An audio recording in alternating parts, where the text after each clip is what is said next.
ஆளுங்களும் ஒரு மந்திரி வந்து சில வார்த்தைகள் விடப்படுறாரு. அது மூலயமா அரசியல் குழப்பங்கள் பெரிய அளவில் வரும். ஒரு முக்கிய அரசியல்வாதி கைதாவார். வருஷ கடைசியில் விளையாட்டு மைதானம் பல இடத்துல வந்து நின்று அது வந்து செயல் பண்ணக்கூடிய இடத்துலையும் சில இடத்துல அதுவே நின்று எல்லாத்தையும் எடுத்து கொடுக்குற அளவுக்கு வந்துடும். ஜப்பானில் ஒரு பெரிய கார் கம்பெனி தண்ணியில் கார் ஓடுறத கண்டுபிடிச்சிருக்கிறாங்க. கண்டிப்பாக இதோட பயன்பாடு தான் இன்னும் பெருசாகும். அவங்க இன்னும் பெருசாக்கி அதுக்கான வழிமுறைகளை பண்ணிடுவாங்க. விஜய் வந்து இப்போ கட்சி தனியாக ஆரம்பிச்சிருக்காரு. எதிர்காலம் எப்படி இருக்கோ என்ன அப்படிங்கிறத கொஞ்சம் சொல்லுங்கள் சார், தெளிவாக. அவர் ஆட்சியை முடிப்பாரா சார்?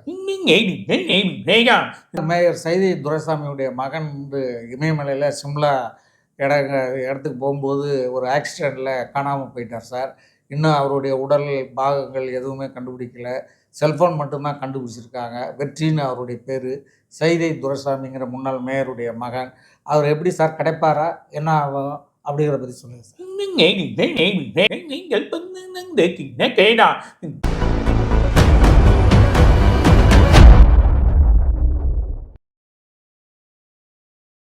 வாராகி அம்மன் அருள்வாக்கு போனில் அனைத்து கஷ்டங்கள் தீர, திருமணம், வேலை, தொழிலில் உள்ள தடைகள் விலக, வாழ்வில் வெற்றி பெற வாராகி அம்மன் அருள்வாக்கு போனில் 8190077666. அனைத்து விதமான பிரச்சனைகளுக்கும் 11 நாட்களில் தீர்வு காண அணுகுங்கள் ஸ்ரீ கருமாரி அம்மன் ஜோதிட நிலையம். தொடர்புக்கு 9941399839 9941113424.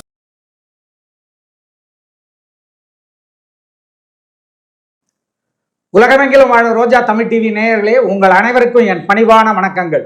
நம்முடைய ரோஜா தமிழ் டிவியில் அகஸ்திய ஜீவநாடி ஜோதிடர் பாபு அவர்கள் தொடர்ந்து கணிப்புகளை வழங்கி கொண்டிருக்கிறார்கள். கடந்த பல பதிவுகளில் அவர்கள் சொன்ன அத்தனை கணிப்புகளும் நடந்திருப்பதாக நீங்களே உங்களுடைய கருத்துக்களை கமெண்ட் பாக்ஸிலே வெளியிட்டிருக்கிறீர்கள். இன்றைக்கு நாம் அகஸ்திய ஜீவநாடி ஜோதிடர் பாபு அவர்களை சந்திக்க வந்திருக்கிறோம். இன்றைக்கு எந்த மாதிரியான கணிப்புகளை வழங்குகிறார்கள் என்பதை பற்றி கேட்போம். வாங்க சார். வணக்கம். வணக்கம். வணக்கம் ரோஜா டிவி நிலைக்கும் கொரோனா கொரியர்ஸுக்கும். இன்னைக்கு அகஸ்திய நான் சொல்ல சார், நீங்கள் கடந்த பல பதிவுகளில் சொன்ன பல விஷயங்கள் நடந்திருக்கு. கண்டிப்பாக. முக்கியமாக வந்து ஒரு எரிமலை பற்றி சொன்னீங்க. அந்த எரிமலை வந்து வெடித்து மிகப்பெரிய இது நடந்திருக்குது. அதே போல் உங்களுக்கு வந்து அமெரிக்க அதிபர், பழைய அதிபருக்கு பெரிய பிரச்சனை வரும் அப்படின்னு நீங்கள் ஒரு 4-5 வீடியோக்களில் தொடர்ந்து சொல்லிட்டு இருக்கீங்க சார். அது அப்படியே நடந்திருக்குது. அதே போல் சீனாவிலேயும் ஒரு பெரிய பிரச்சனை, பூகம்பம் மாதிரி ஏதாவது வரும் அப்படின்னு சொல்லியிருந்தீங்க. அதே மாதிரி வந்துருந்தது சார். நம்முடைய அரசியலையும் மிகப்பெரிய மாற்றங்கள், மிகப்பெரிய விஷயங்கள் நடக்கும் அப்படின்னு சொல்லியிருந்தீங்க. அதே மாதிரி நடந்துட்டுருக்கு. இன்றைக்கு நம்முடைய ரோஜா தமிழ் டிவி நேயர்களுக்கு என்ன சார் சொல்கிறீங்க, சொல்லுங்கள் சார்.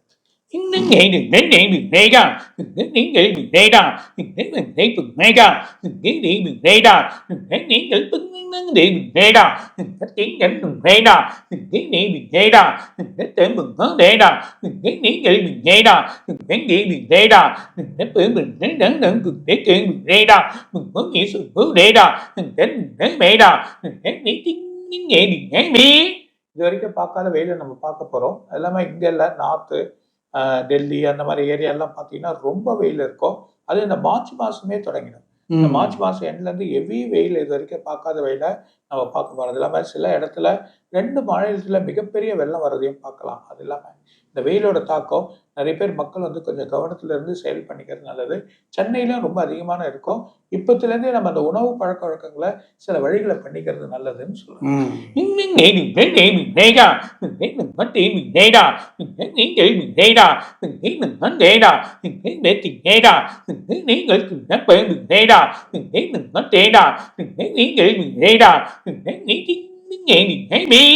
இப்போ 1ஆம் தேதியிலேருந்து 27ஆம் தேதிக்குள்ள அந்த ஷேர் மார்க்கெட்டில் ரொம்ப ப்ராப்ளங்கள் வரும்.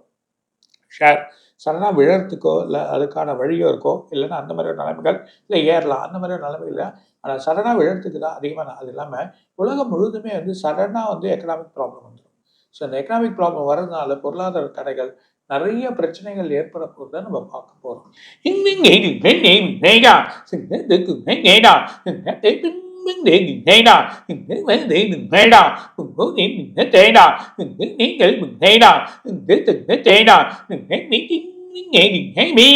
தங்கம் கொஞ்சம் குறைஞ்சி திரும்ப ஏறும். அதே மாதிரி வெள்ளியும் குறையும். அதுக்கான வாய்ப்புகள் இருக்கு. அதே நேரத்தில் இந்த 20 நாள் போர் நிறுத்தம் வரதுக்கு வாய்ப்பு இருக்கு. அப்படி பூரணத்தை வந்தால் வழி வரும். அப்படி இல்லைன்னா திரும்ப சண்டை. ஆனால் 20 நாளில் சில மாற்றங்கள் நடக்கிறதுக்கு வாய்ப்பு இருக்கு.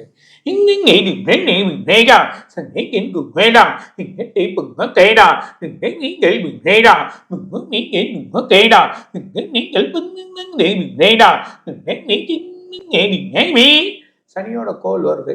இந்த சனியோட கோல் வந்து பூமியை நோக்கி வந்துன்னு இருக்கு. அதை பார்க்க போது இது உலக மக்கள் எல்லாமே பார்ப்பாங்க.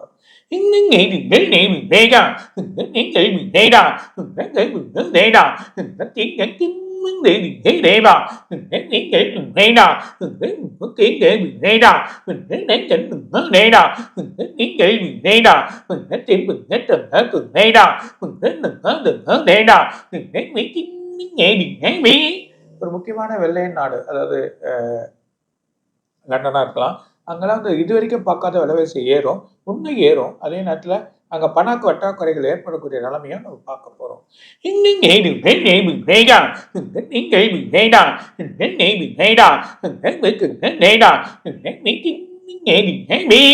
என்ன விலை அளவு கடந்த அளவுக்கு ஏறப்போகுது. அதனால அத்தியாவசிய பொருட்கள் சில இடத்துல சடனாக ஏறக்கூடிய நிலைமையை நம்ம பார்க்க போகிறோம்.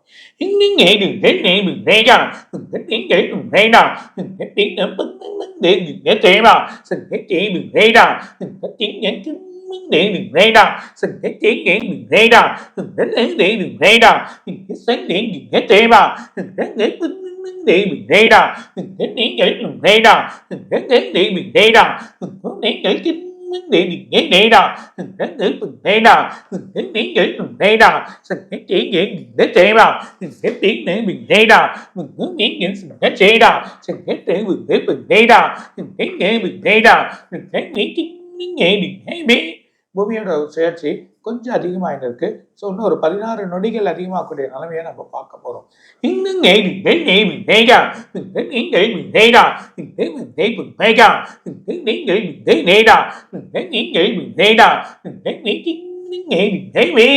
இது வரைக்கும் பார்க்காத எர்த்குவேக் இப்போ வரப்போகுது. டெல்லி எல்லாமே வட மாநிலம், அதில் வந்து நிகழ்வுகளை வந்து கொஞ்சம் ஷேக் காமிச்சு ஒரு முஸ்லீம் கண்ட்ரியில் வந்து மிகப்பெரிய இது வரும். அது மூலிமா சில ஒரு ரோடு கூட அப்படியே பிளந்துரும்.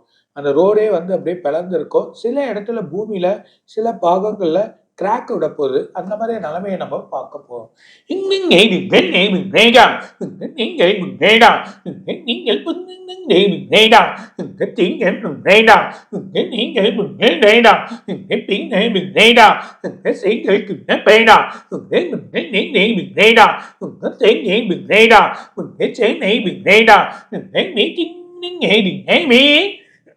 தமிழ்நாட்டில் இல்லைன்னா அலைஞ்சாலும் ஒரு மந்திரி வந்து சில வார்த்தைகள் விடப்படுறாரு. அது மூலயமா அரசியல் குழப்பங்கள் பெரிய அளவில் வரப்போகுது.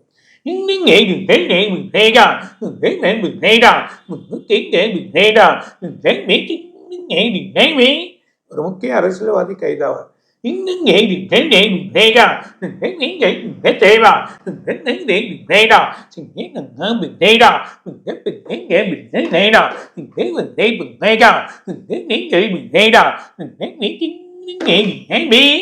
சீனால மிகப்பெரிய வெள்ளம் வரப்போகுது. இது வரைக்கும் பார்க்காத ஒரு வெள்ளத்தை பார்ப்பாங்க.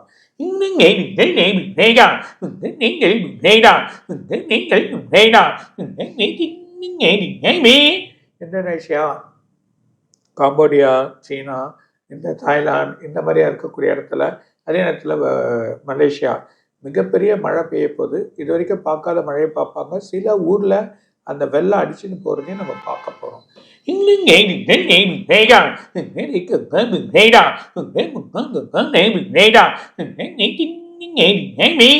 அமெரிக்கா ஒரு தலைநகரமாக இருக்கிறோம், இல்லை ஒரு மாகாணம், அதில் மிகப்பெரிய வெள்ளம் வந்து வரதையும் பார்க்க போகிறோம்.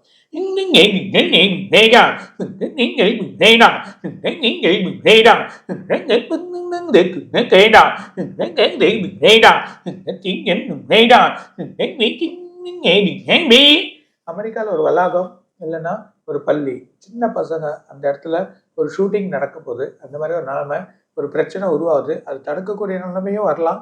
ஆனால் அந்த பிரச்சனை உருவாக போகுது.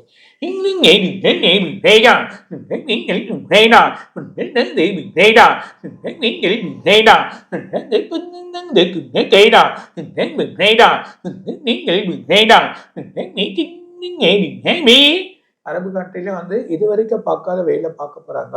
அப்படியே சுட்டெரிக்கக்கூடிய நிலைமை இருக்கும். அந்த மாதிரியே ஒரு நெருப்பு போல மண்டலம் கொதிக்க போகுது.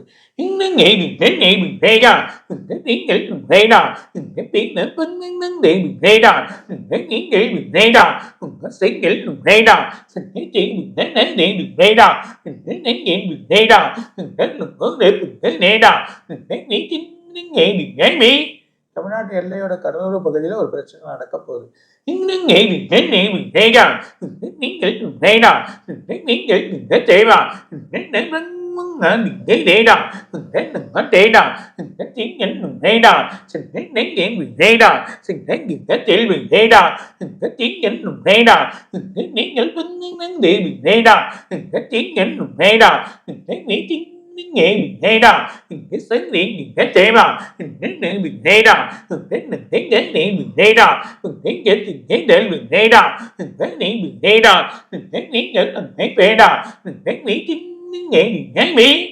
தேர்தல் குறித்து ஒரு நடிகனோட வழி வந்து வளருது.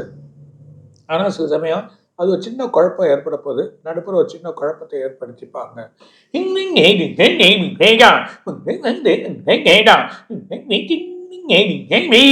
அவர் வலுவடையத்துக்கு வழி பண்ணுவாங்க. ஆனாலும் ஒரு சின்ன குழப்பம் இப்போ வரப்போகுது.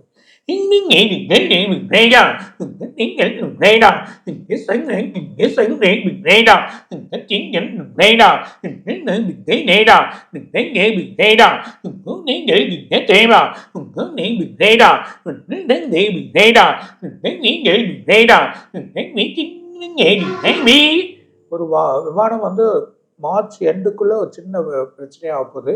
ஒரு விமானம் வந்து இதுவாக வருதை நம்ம பார்க்க போகிறோம் அப்படின்னு சொல்லுவாங்க. சார், இப்போ நீங்கள் வந்து ஒரு ஏற்கனவே பல பதிவுகளில் வந்து ரோபோட்டுடைய ஒரு வரும் பயன்பாடு அதிகமாக வரப்போகுது அப்படின்னு சொல்லிக்கிட்டே இருந்தீங்க. அது என்ன, எப்படி வரப்போகுது என்ன அப்படிங்கிறது ஒரு கேள்விக்குறியாக இருந்தது. இப்போ வந்து ஒரு ரோபோட் வந்து ஒரு கல்யாணத்தை ரிசப்ஷனில் வந்து வரவேற்பு பெண்மணி மாதிரி அது செயல்பட்டுருக்கு. அதுக்கு அந்த ரோபோட்டுக்கு வந்து பெண்மணி மாதிரி ட்ரெஸ் எல்லாம் போட்டு விட்டு அதை விட்டு வரவேற்க விட்டுருக்காங்க. ஸோ நீங்கள் சொன்ன மாதிரி அந்த அளவுக்கு அது என்னுடைய ரோபோட்டுடைய அந்த மாதிரி வந்திருக்கு சார். அது வந்து ரொம்ப மிகப்பெரிய விஷயம்.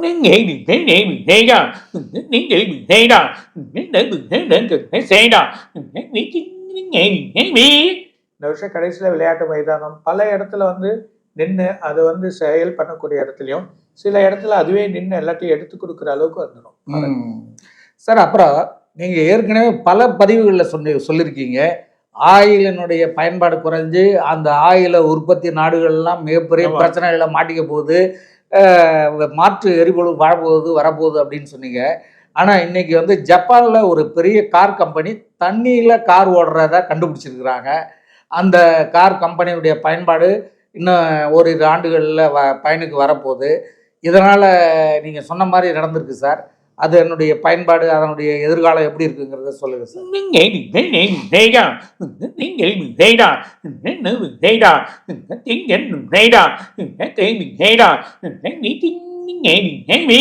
கண்டிப்பாக இதோட பயன்பாடு தான் இன்னும் பெருசாகும். அவங்க இன்னும் பெருசாக்கி அதுக்கான வழிமுறைகளை பண்ணிடுவாங்க.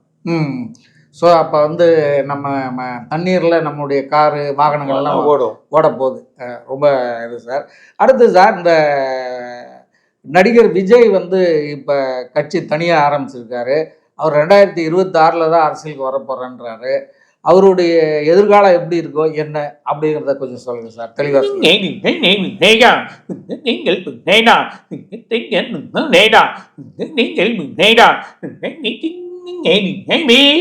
எம்ஜிஆர் எப்படி உள்ள வந்தாரோ அவ்வளோ பேஸ்ட்டு ஒரு அந்த ஒரு தன்மையான ஒரு வழி வந்து இவருக்கு இருக்கு. அது இல்லாமல் இந்த யங்ஸ்டர் ஓட்டு அவருக்கு போகுது. அதனால அந்த யங்ஸ்டர் ஓட்டுனால தான் அவர் பெரிய பலத்தை உருவாக்க முடியும். அவர் ஆட்சியை பிடிப்பாரா சார்? 28-32 அப்புறம் பாருங்க. நான் சொன்ன 56 வயசுல ஏற்கனவே சொல்லியிருக்கேன். கண்டிப்பா நடக்கும். சரி சார். இப்போ வந்து ஒரு முன்னாள் மேயர் சைதை துரைசாமியுடைய மகன் வந்து இமயமலையில் சிம்லா இடத்துக்கு போகும்போது ஒரு ஆக்சிடெண்ட்டில் காணாமல் போயிட்டார் சார். இன்னும் அவருடைய உடல் பாகங்கள் எதுவுமே கண்டுபிடிக்கல. செல்ஃபோன் மட்டும்தான் கண்டுபிடிச்சிருக்காங்க. வெற்றின்னு அவருடைய பேர். சைதை துரைசாமிங்கிற முன்னாள் மேயருடைய மகன். அவர் எப்படி சார் கிடைப்பாரா, என்ன ஆகும் அப்படிங்கிறத பற்றி சொல்லுங்கள் சார்.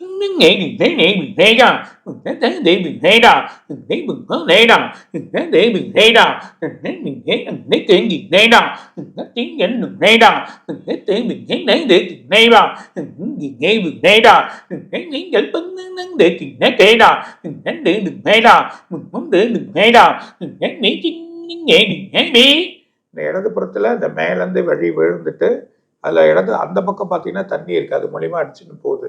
அது போகக்கூடிய நிலைமையில் அங்கே இருக்குது, கிடச்சிடும். அது கிட்டத்தட்ட ஒரு கொஞ்சம் தொழு தள்ளி இருக்குது. ஸோ அது ஆட்டோமேட்டிக்காக கிடச்சிடும். ஒரு 2-3 நாள் வெயிட் பண்ணுங்க, வழி வந்துடும் அப்படின்றத சொல்லுங்கள். சார், இப்போ வந்து இந்த தங்கம் வெள்ளி இந்த விலை எல்லாம் வந்து ரொம்ப ஏறுது இறங்குது இப்படி இருக்குது, ஆனால் ஏறிக்கிட்டே தான் இருக்குது. இதனுடைய நிலை எப்படி இருக்கும், எப்படி போகும்? நீங்கள் கூட வந்து இதுவரை நீங்கள் சொல்லியிருக்கீங்க வெள்ளிக்கு பெரிய எதிர்காலம் இருக்குன்ட்டு. சென்னையில் வெள்ளிக்குன்னு மட்டுமே ஒரு ஷோரூம் வந்து நாளைக்கு திறக்கிறாங்க சார். அதை பற்றி என்னன்னு சொல்லுங்கள் சார்.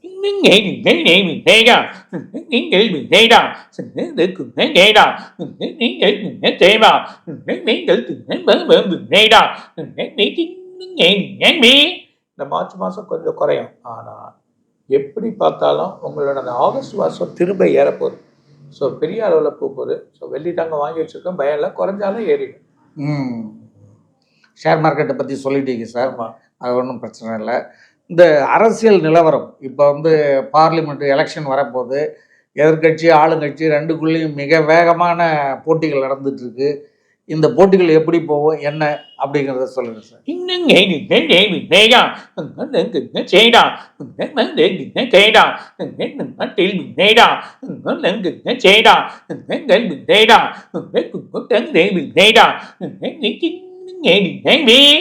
டெல்லியில் ஆளுங்கட்சி வலுவாக இருக்குது, ஆனால் ஒரு கூட்டு முயற்சியில் சிலர் வரலாமே தவிர ஆளுங்கட்சி வலுவாக இருக்காங்க, அவங்க பயம் கிடையாது. அதே நேரத்தில் இனி தமிழ்நாடு பொறுத்த வரைக்கும் ஆளுங்கட்சி வலுவாக இருக்குது. இப்போ இருக்கவங்க அவங்க எப்பவுமே வலுவாக இருக்காங்க. ஆனால் இப்போ ஒரு கூட்டு முயற்சி நடக்குது. அந்த கூட்டு முயற்சியில் வந்தால் அவங்களுக்கு சில வெற்றிகள் கிடைக்கலாம், இருந்தாலும் ஆளுங்கட்சி தான் வெற்றியாக இருக்கிறது சொல்லுங்கள். ஓகே சார், ரொம்ப மகிழ்ச்சி சார். மீண்டும் அடுத்த வீடியோவில் சந்திப்போம் சார். நன்றி, வணக்கம். வணக்கம். வணக்கம் ரோஜா டிவி நேயர்களுக்கும் கோடான கோடி ரசிகர்களுக்கும் இன்னும் நிறைய இருக்காங்க சொல்லுவார். வணக்கம். ரோஜா தமிழ் டிவி வியூவர்ஸ் எல்லாருக்கும் வணக்கம். இதுவரை நீங்கள் பார்த்த இந்த நிகழ்ச்சி உங்களுக்கு பிடிச்சிருக்கும் அப்படின்னு நினைக்கிறோம். இது மாதிரி பல சுவாரஸ்யமான நிகழ்ச்சி உங்களை வந்து சென்றடைய நீங்கள் செய்ய வேண்டியது ஒன்று தான். ரோஜா தமிழ் டிவியை லைக் பண்ணுங்கள், ஷேர் பண்ணுங்கள், கமெண்ட் பண்ணுங்கள், சப்ஸ்கிரைப் பண்ண மறந்துடாதீங்க. அது மட்டும் இல்லாமல் எங்களோட செய்திகள் உங்களை வந்து உடனுக்குடன் வந்து அடைய நீங்கள் செய்ய வேண்டியது ஒன்று தான், பெல் பட்டனை கிளிக் பண்ண மறந்துடாதீங்க.